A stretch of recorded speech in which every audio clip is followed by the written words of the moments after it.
So today we're going to be talking to one of our very own laundry lads, Adam. He is based in our Brisbane Redlands team, which is in Queensland, Australia. And he balances being a laundry lad with being a dad and having a flexible business. And today we're going to chat about what that looks like for him and why he joined us and what he loves about being a laundry lad in our team. So welcome, Adam.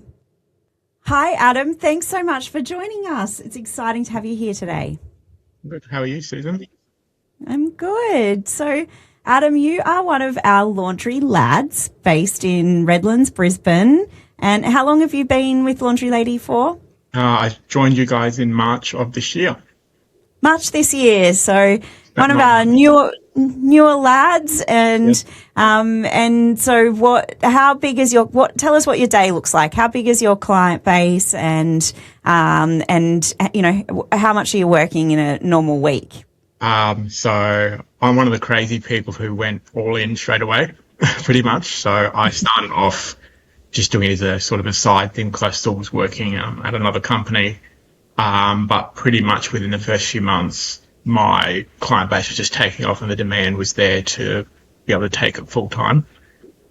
So I've been doing full time since probably 2 months after I started. So probably about the 8 weeks. So at the moment I'm at capacity, but I'm looking to expand early in the new year, because I've still got people wanting my services and not wanting to let them down. So looking at ways to streamline things to fit all that in. That's amazing. So you joined and within 2 months had more than a full-time schedule, which doesn't always happen, but in some areas it does. And so, yeah, always really lucky, but also, you know, means that you're working really well and doing lots of great services when you can build that fast as well. So tell us, what were you doing before you started Laundry Lady? Like what drew you to it, and what were you doing before that brought you to this path? My sort of main role before, but I gave that up a few years before, I was in the corporate sector for 16 years, in the quality assurance space. So I have my mindset's very articulate, very looking at things very deeply, questioning and sort of working out how things work.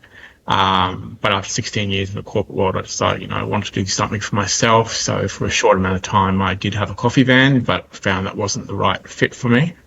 And I wanted to find something that, everyone wanted and needed, but wasn't sort of over capitalized in the marketplace, I guess you could say. So I actually came across the Laundry Lady because I watched the Shark Tank. And so I actually saw your pitch to them. And so then I looked into it a bit further and thought, this is actually something that probably worked for me, being that I could work from home around the kids. It's a service that no one wants to do themselves at home. They don't want to do the washing, they want to do the ironing. And it's something that's going to keep growing. Like, it's expected to grow, in the Asia Pacific region by another 40% with the peer-to-peer sort of networks in the next 5 years, they're predicting. So it's a good space to get into. Yeah, and probably just as regular, if not more, than drinking coffee. Yeah, exactly. And I worked corporate for a long time as well. So how did you make that transition from, sitting at a desk a lot, sitting at a computer, to being out on the road and picking laundry up and not, being in front of a boss? Like, how did that feel for you? So it was a big change in the space of, obviously, when you're behind a computer, you're not actually seeing the customer face to face. You might be talking to them over the phone, or, if your internal customers, which is what I mainly had being in the sector I was in, it's not sort of those external customers that we deal with when you have your own business. But prior to being in the corporate world, I'd been in a customer service role for over 10 years. So I still had that knowledge of how to have the customer service sort of centric methods, because that's one of the keys to having a successful business, obviously, as you would know, is you've got to be customer service orientated, and Absolutely. be able to, put the customer's needs to fit in with the business model that we do and to get what they need done. But yeah, I guess the biggest change was you're now managing your time yourself. Yes. You don't have a boss overseeing you, telling you what to do, when to do it. You have to do it yourself. and be And very. it's such an amazing feeling, isn't it? It's like freeing to go, oh Well, my it is, goodness, yeah. I can do this on my own time and not, have to answer to someone. I remember the feeling well when I first went from corporate and into becoming a laundry lady. I just loved that feeling so much that it wouldn't have mattered what I was doing. I just loved having the freedom to be able to decide this is what my day looks like today and have that freedom, which, you obviously understand as well. Yeah, exactly. And the challenge of, managing your day too, I think is one of the draw cards that I like with having your own business is, you make the decision on how much or how little you want to put into your business to make it succeed for what you want. So I think that's one of the biggest challenges too. Yeah, absolutely. And I think, at different times that can look different. Is, if your kids are older or if they're younger or all of that sort of thing can really contribute to that. So you've got daughters, is that right? You've got two daughters? Two. Yes. And that the 18s or preteens still? One's a preteen, one's a teenager. So 11 and 14. Yeah, I have boys, so I have a constant debate over what's harder, boys or girls when they hit teenage years. I'm not sure, but it's a hard slog, the teenage years. So do they come and help you, or do they not have any part of it? They help me. They help me in the fact of spending the money that we earn. I bet. I did read something the other day about how daughters cost $100,000 more to raise than boys, and I absolutely believe that with all of their Mecca and purchases and things like that. Is that what they're giving you a run for your money at the moment? Yeah, exactly. And like our eldest daughter's now getting to the age where she can get a part-time job. And, we've said to her, if you want to start getting those things that your friends have got, that's what you're going to have to do. And it's, not pushing them into it, but when they're ready to do it, but not wanting them to miss out. Because, compared to when I was their age, it was quite easy to get a part-time job, whereas these days it's not so easy for them to get one. Yeah, I'm finding that with my son. It's been really, really difficult for him because he's 16 and he has definitely found it hard to find casual work that, it must obviously be quite competitive in that space. And so we actually have him working in our warehouse today, packing orders and helping with those.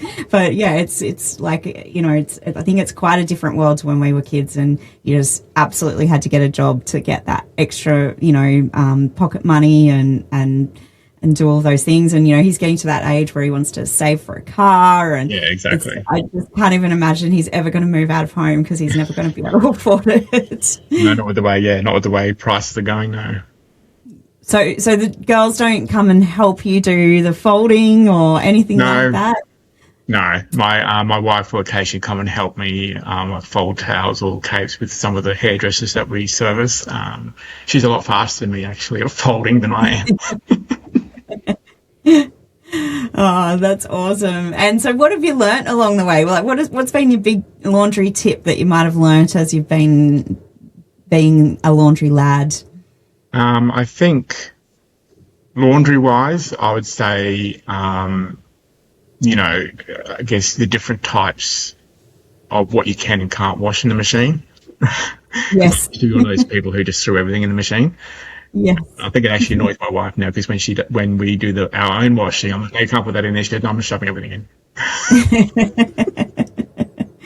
Yes, suddenly paying attention to the care labels and thinking, paying attention to care labels. Certainly learning a bit about, even though we obviously are not like a dry cleaner where we do the in-depth, really major stain removals, like we can do with our service, the basic stain removals, but just learning new techniques with like your basic stain removals for like food and those sort of things that we can remove for the customer if they ask us to.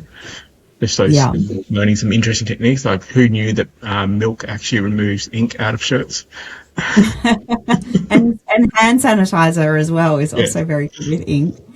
And so when you say that you, went all in with Laundry Lady and became full-time, like what did that look like for you? Because you've done a few extra things than what some contractors do, because you can do as little or as much as you want. But what are some of the bigger things that you might have done that's helped you in building the business and building your client base? So I guess one of the things I learned from when I had my coffee van was you have to have the right equipment to get the job done right the first time. I learned a lot from having that van, and because it was a pre-owned van, a lot of the equipment unfortunately did fail. And then you sort of, the afterthoughts. I wish I'd known that and had like new equipment. So I made sure I had new equipment.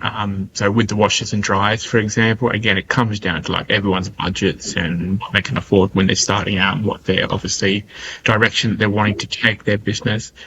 So we invested heavily into semi-commercial machines that can actually handle, multiple loads every day, multiple, 10 loads, 15 loads a day if you have to or more, because they're actually built for that. Which means you can just get in lots and lots more washing clients than what some contractors would be able to do. Same as with the iron I've started out with, which is the Laura Star, is that I went with a more heavy duty iron. Also, I thought, unfortunately, the last week or two I've had some issues with it because I've overused it. they get a good like work out the irons, that's for sure. I took it into the repair shop and he's like, "What have you done to it?" He said, "How often do you use this?" And when I tried it, he goes, "No," he said, "It's only built to be used for like 15 hours a week." I said, "I thought you could use it 10 hours a day." He goes, "No."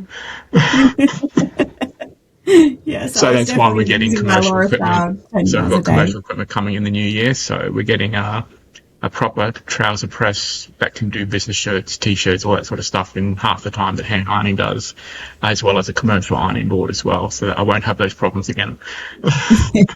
Fingers crossed, touch wood.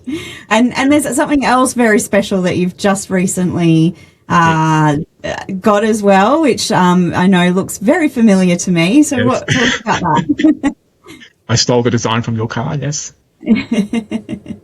So you got your car wrapped with our branding, and it's looks very similar to the design of my car. So if people have seen my car around or in social media pictures and things like that, you've got your van all wrapped. And so what's been the response to having that done? I think the biggest response is it stands out in the crowd with the lovely pink. Although my daughter's like, "Why couldn't you have had the laundry lad on there with the blue?" But that's what the main colours are. Everyone just walks up and goes, "Oh my God, that van looks fantastic." And I think one of the biggest things too, even though we are one of the leaders in the industry, a lot of people still don't realise that this service exists for them. I was visiting where I used to work the other day and had a lady there who's like, "Oh my God, I need to get mine done because I didn't realise that I could get it done." I think that's the biggest thing. And I'm hoping that with the van, that not just helping myself, but all the other contractors with it driving around the area, that people see it and it gets stuck in their mind that if they need a service, that we're the first ones that they're going to look up. Yeah, absolutely. Because we, part of when contractors sign up with us, they get magnets to put on their car, which are great recognition as well. But having the full wrap, it's amazing how many people see that and see you driving around, and recognize it and want to know more to book or, because we can reach people through all of the different ads and targeting that we do. But there's a lot of people who aren't in those spaces where we're targeting either. And so, being able to get traction with things like cars is always a really great a way to do that. And certainly the pink stands out, like everyone sees it and they want to know, what is that? So, and there's blue too. You've got blue bubbles as well. The blue bubbles, got blue bubbles on there. I'm surprised that your daughters are questioning the pink colours, because my sons obviously really don't like being in a pink car and will get me to drop them down the street so that their friends don't see them. But I would have thought your daughters would be all over the pink. They're still they like the colour. They're just like, "Oh, you should have a laundry lad on it." And that's one of the funny things I find when I'm out and about. People are like, "Oh, you should be laundry lad rather than lady." And I'll show them my shirt. Well, actually, I am laundry lad under the laundry lady brand. Yes, we have Lad as well. So he is part of our brand and on our website in some places and on your shirts. So he does his bit too, Laundry Lad. So we're very proud to be able to have Laundry Lads in our team as well as Laundry Ladies, and be growing that. Yeah, and I think that's a good thing to have out there too, is that people can go, "Oh, laundry lads can do it too." I think that's a good thing. I'm sure you guys are already looking at that too. Is like how to get more guys to do it. Absolutely. Yes, we get lots of particularly husband and wife teams who want to be able to do it together, and have that business where they can have that flexibility to work from home. Like that's a big part of our team and what that looks like as well. So, it's definitely not just women, but you know, our name Laundry Lady started with me and my story, and that's why we still push that as our primary brand that we market to people, and then Lad comes into that really strongly as well. So we love having you as part of our team. And so, you know, you went from making coffee to making laundry every day. What was the difference between what do you love more about this than doing the coffee? Because you didn't do that for too long, did you? No, I only did that for probably just about 18 months or so. And I think it was that industry is an industry that goes up and down. And I think at the time that I joined, it was very overpopulated and it was very cutthroat. And There's a lot of coffee vans out there, and that's right. Yeah, there's a lot of vans out there. They get real cranky that if there's more than one van, and businesses weren't loyal to their coffee vans. They would take if you took leave, for example, another coffee van would move in on your territory. So, you know, it was very cutthroat, and at that point in time, and it was actually quite funny because after I left the industry, a lot of coffee vans found the same thing they left. And then it was an industry where they were searching for people to have coffee because no one wanted to come. So it's like a sort of a revolving door thing with that sort of industry, I think. But with this sort of industry, I'm finding, like I said, from the start, the demand is there. That, you know, because people are getting so time poor, especially with, you know, obviously it's not most households these days are a 2-income household. Like, you know, it's very hard for people to be able to stay at home when they want to, you know, with the current cost of living and that sort of thing. You know, our service, I guess, is not considered a luxury item. It's considered a necessity for a lot of people, that it's something they need because they are time poor. And I guess, and you said this many times before, Susan, is, you know, yes, we're a laundry company, but we're also a tech company, but we're also selling people time. You know, and when you put that to people, that changes their mindset, and that's actually a good selling tool for everyone to get new customers. Is when you put it back to them saying, "What would you do with that extra time in your week?" They're like, "Oh, I never thought of it like that." Absolutely. It's about valuing what your time is worth, I think, and you know, I think as people, as cost of living pressures, you know, creep in, people have to work more to be able to, you know, like have the income for their families and all of those things. And that's when they need a bit more help at home so that they can go out and do their job or, you know, run their family or whatever it is. And that's where our service, you know, comes in really handy with that, and absolutely can save a lot of time. I sure love getting my laundry done now, picked up. It's my favourite part of the week. Exactly. And I think that's one of the biggest things when we're thinking about who we can offer our services to, is thinking sort of outside the square sometimes, going, well, who's going to have this need for washing, and do they have the ability, one, to do it themselves, because they may not, or they may not want to do it themselves anyway, because it's just another chore that's going to take time out of their already busy schedules. So, you know, you go and speak to them, show them what we do, and, you know, even the tools that we have there, you know, to help sell in regards to going, you know, well, we can, you know, have that for businesses that when they're first time customers, that, you know, that voucher that we can sometimes offer them to go towards their first service. You know, just to, if they're sitting on the fence and not sure if they want to try it or not. Absolutely. And it's, you know, because they become such a recurring customer, it's like you may as well give them a free service to start with so that they can see how great it is. And then, you know, and then that's a very, very small cost to have a customer that you're going to have, you know, ongoing every week or a couple of times a week even in some cases. And, you know, it's worth it just to get them in and build that rapport with them. Exactly. And a lot of them don't realize we have that recurring option. And so I think sometimes people may miss out on getting those customers if you don't actually, as the old sale thing is, ask for the sale. Like go, ask for it. Absolutely. What's the worst that can happen? They say no. Ask for it. You know, do you want to become a recurring customer? Say if you're having to book it in every week.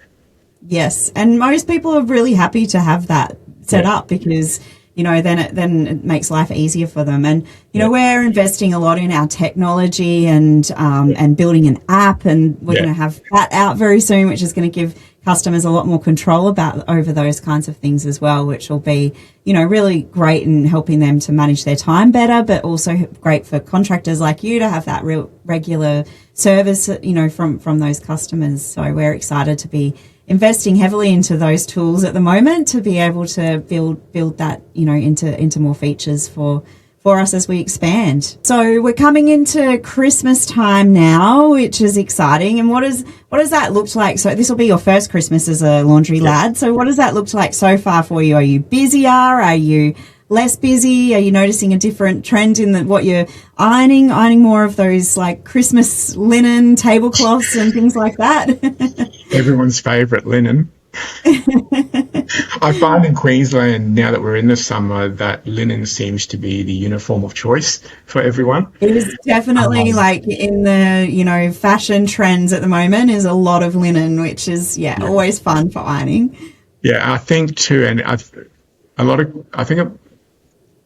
people, I think that's, that's something that talking to our customers, and I guess, I'm not sure what the right word is, but, sort of educating them on how to look after those garments. Like they, wash their linen if they've got the ability to hang it rather than put it in the dryer, because if you put it in the dryer, as you know, that sets in wrinkles and things. And then no matter what iron you've got, you're not going to be able to get that out completely without rewashing it and hanging and then sort of pressing it. Yes, or send it to you to just do the whole process from the start to the finish, and then get that, because it's impossible to get every single line of linen out if those pieces are already in there. So it's definitely the way it's washed has a big impact on how it gets ironed. So I love the customers who use fabric softener because it makes it very easy to iron. But I think this season, there's a lot more dresses for the ladies and the collared shirts as such. I have a couple of regulars guys who've got their business shirts. So I think those have come out a bit more too. I guess when people are going to sort of meetings, if they're business owners, or going to parties at the end of the year, they're sort of semi-dressy. So I'm actually, with being the laundry lady, one of the benefits I've found too is it allows you to take leave when you want to. So I've organised to take some leave over the Christmas break, and that's probably one of the easier times to do because a lot of my customers were already going away anyway. So it was easy enough to organise that. But basically it has remained busy up until this point. Unfortunately, like I said, tech issues with my iron the last week or two. I had to cut a few things back for ironing. It always happens all at once too, right? When you're the busiest. Wasn't the type of end of year I was looking at, but it is what it is. But definitely very busy. I think the main thing is keeping in contact with your customers, sort of liaising with them, seeing what they're doing over the holiday period, to make it the transition as easy as possible so that if they are wanting the service still, that we can maintain that for them as best as possible. Yeah, absolutely. Because everyone's patterns change, a bit through Christmas. And then what we find is, as the new year starts, that's our busiest time of year in terms of new inquiry, because everyone comes back after their holidays and suddenly goes, I need to save myself time and get better organised this year. And so I'm going to book a laundry service, and so there's a lot of shifting around, through this period of the next kind of 2 months until we kind of get to the end of the big school holidays, which we have in Australia, the big long Christmas holidays, which don't really end until January now. So we have sort of 2 months of up and down and lots of change and in our schedules, and then suddenly we're into a new year and into a new schedule already. Exactly. And I think, as you touching on what you mentioned before, Susan, about, depending on the area that your contract is based in will depend on, how busy you are, how fast you will become busy. I think I'm lucky in the fact, and I think the other contractors too, who are in the area that I'm in, based in the Redlands, is sort of in the middle of everything. Like, I've got all the white collar workers in one area. I've got families all around me as well who, they're more likely going to want washing rather than ironing, whereas the white collar workers want their ironing for all like their business shirts and pants and the like. And then I'm not too far from the Brisbane sort of suburbs as well, on the outskirts of the Redlands that I service as well. And same thing, you've got a lot of ironing inquiries from there as well as, washing too. So it's it's not too far travel for us, because that's one of the biggest things too, is managing your travel time, because that takes out of your obviously service time of the bookings. That I've got all that sort of within not a too big a radius to travel to. Yes, yeah, that can definitely make a big difference, and and there's different traffic and things like that in different locations as well, which can impact on all of that. But I think the fact that we do have such diverse clients is also what ensures that you can have that full-time, schedule and be making it a full-time income, because there are so many different types of customers that you can tap into, and in different areas you get more of some and more of, different ones. And so, that gives a really rounded view in terms of your customer types as well. And so what about outside of Laundry Lady? What's your favourite hobbies to do, and how do you fit that around all this washing and ironing that you're getting done? I think that's one of the that's the big thing at the moment, because I went so gung-ho into it. To build it up, because with any business, no matter what it is, I guess when you first start out, you are putting the hours in to build that business up. So the hope for the new year is, with being able to streamline it, is to sort of still be full time, but not have to be spending those long hours each day to get the work done that you want to get done. So outside of the Laundry Lady, I'm a bit of a nerd in regards to, I like just sitting back watching movies. The daughters have discovered Lego, so they're building all the. We've got to the other side of Lego. Yes. So they're enjoying it as sort of a downtime, sort of away from the screen, like just sitting there building things. That's nice. Do you watch movies while you're ironing, or not so much? No, that distracts me too much, so I just kind of get in there and do it. I know a lot of people, they like watch movies or listen to music and that. I kind of just get in there and just do it. Yes. Yeah, I used to do all different things. Sometimes when I had a lot, I didn't really watch anything, because I did find it would slow me down a lot. But sometimes I'd just really enjoy taking my time when I didn't have, too many jobs on, and watching a movie while I was ironing. I always love to listen to podcasts and all of those kinds of things, and listen to music and just chat. I'd be on my headset chatting to friends quite a lot, I would say, on the phone, when I was ironing or when I was in the car, and those sorts of things. So yeah, so and so you've got a dog as well at home. Yes, so also in that case, Jack Russell Sharpei. In that case, yes, I've got one of those too. And so, is it nice having your dog nearby when you're working from home and those kinds of things? She's very needy though when I'm at home and she sees me there. And she wants to be next to you. I'm like, you can't come inside while I've got the clothes out, because it molts. She molts a bit. So I'm like, you can't be there. Yes, exactly. Awesome. Oh, well, we wish that you have a very lovely Christmas and have some nice time off, and then get ready to hit the ground running again in January. Absolutely. And it's been great having you as part of our team. And so we're going to get together and make sure we get a nice photo of our cars together, because they're a nice little set now. So we'll make sure we do that in the new year, because they look fantastic. Definitely. The start of something bigger, the concept van, and hopefully we get more of those on the road. Yes, I'm sure there's going to be lots of people saying, I want to do that too now. So that's awesome. We'll have a whole fleet soon enough. Yeah, awesome. Well, thank you so much for joining us and talking about all things being a laundry lad with us. And thank you again for your time. You're welcome. Thank you, Susan, for having me.